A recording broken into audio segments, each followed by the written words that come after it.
皆さん普段 YouTube 見ていただいてありがとうございます。で、コメントとかメッセージとかもいただけてとても嬉しいです。ありがとうございます。前回の動画を見ていただいた方はわかると思うんですけど、この前私のお友達の、田舎の別荘に遊びに行ってきました。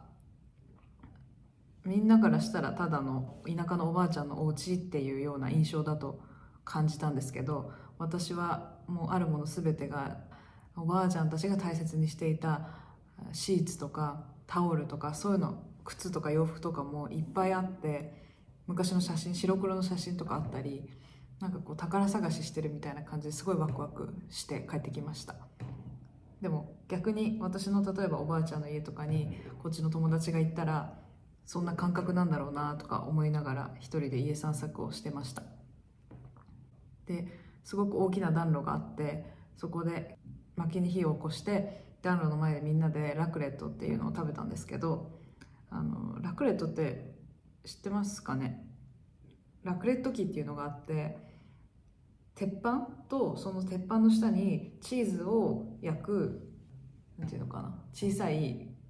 プレートがついてる機械なんですけど、その日本だったら一家に一台ガスコンロと鍋があるみたいな感覚で、こっちのお家には一家に一台ラクレット機があるっていう感じみたいです。メインの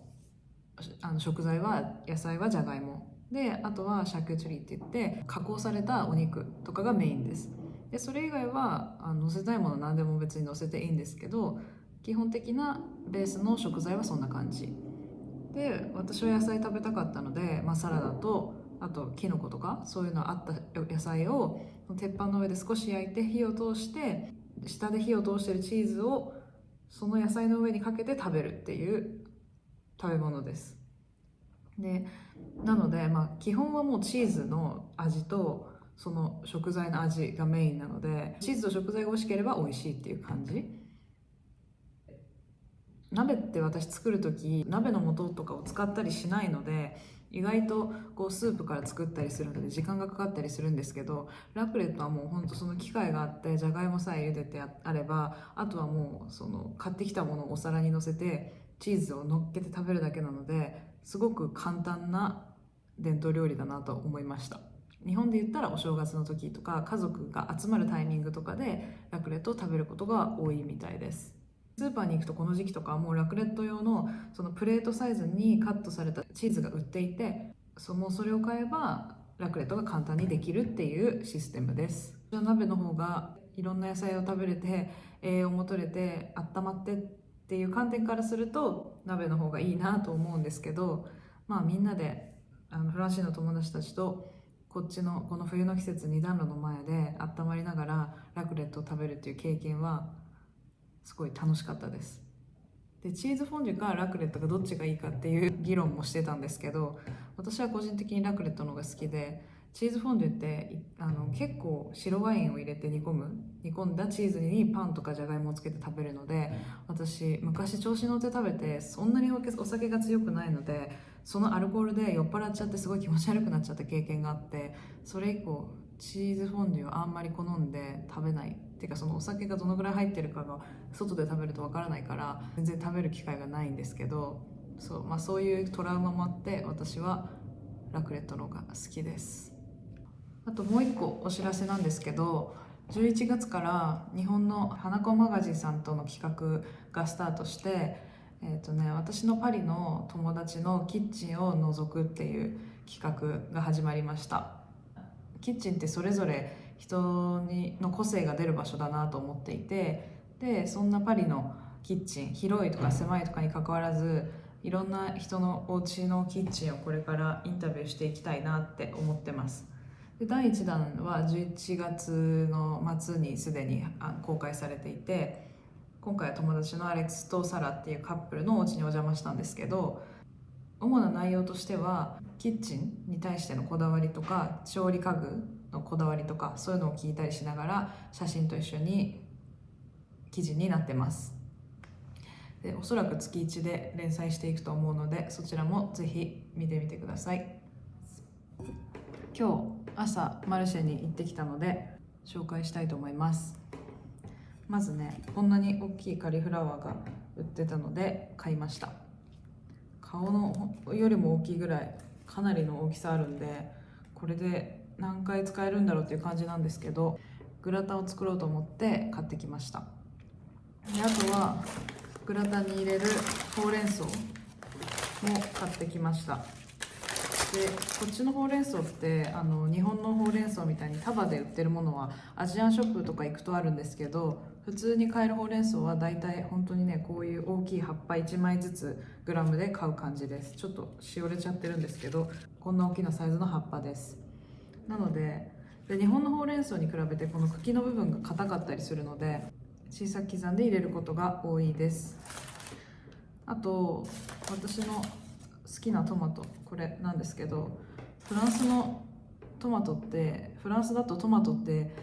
日本に比べて種類がすごく豊富で、マルシェとか行くと本当何十種類もあったりするんですけど、その中でもいろいろ試して、私が最近一番気に入ってるサラダにする時はこれっていうトマトは、この少し凹凸が表面にある、アナナスって呼ばれるトマトか、クオ・ドゥ・ブフって言って牛の心臓っていう名前のトマト、そういう名前のトマトを気に入って買ってます。甘みと酸味のバランスがすごくちょうどよくて、煮込みとかにする時は別にこのトマト買わないんだけど、サラダにする時、モッツァレラと一緒に食べたりする時は最近はこれを買って食べてます。見た目の色はなんか何とも言えない色なんですけど、味は本当にね美味しいです。あと最後に、これスーパーで買ってきたチーズなんですけど、このコンテチーズのスライスしたものになります。私はコンテチーズが好きなので、グラタンの上にこのチーズをかけて焼いて食べたいと思います。まずグラタンのホワイトソースを作っていきます。玉ねぎを細かく刻みます。玉ねぎスライスしたら、今度はマッシュルームもスライスします。鍋にバターを溶かして、先ほどスライスした玉ねぎときのこを炒めていきます。しんなりしてきたら、ここに小麦粉を振っていきます。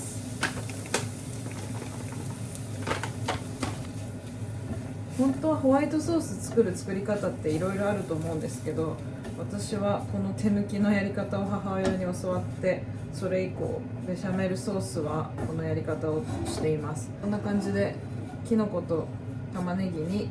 小麦粉をまぶします。そしたらここに牛乳を入れていきます。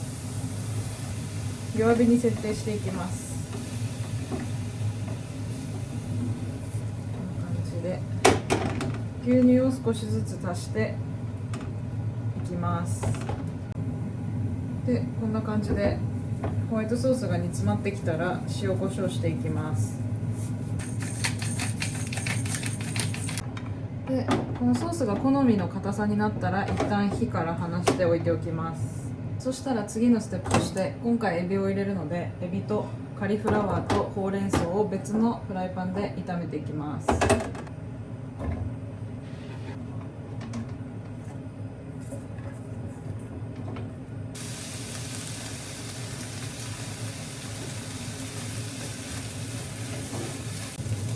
全体がしんなりしたら、ここにさっきのホワイトソースを入れていきます。全体が混ざったら完成です。茹でたパスタを混ぜたら、こんな感じで器に移していきます。上にチーズを振りかけてオーブンに入れていきます。230度で15分程度焼いていきます。